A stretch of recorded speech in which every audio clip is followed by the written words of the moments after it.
Lauku ceļotājs radās, manuprāt, pareizajā laikā, pareizajā brīdī un ar pareizajiem cilvēkiem, kuriem bija gan enerģijas un joprojām.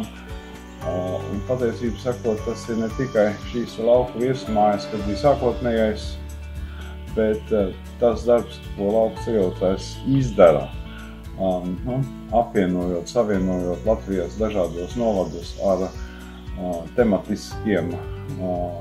tematisku uzziņu, un ne tikai varbūt te Latvijā, bet arī jau plašāk izejot uz Baltiju, tas ir baigi labi, jo faktiski mēs paši uzzinām tādā brīnumā kādreiz, ar ko mēs esam bagāti, Latvijā kopumā.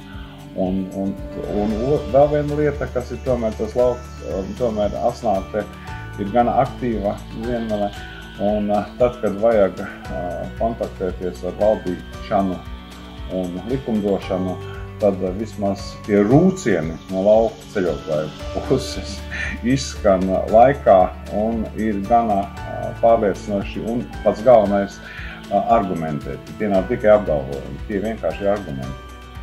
Jaunaktīviem numuriem dzirkstošiem enerģijas pilniem turpināt.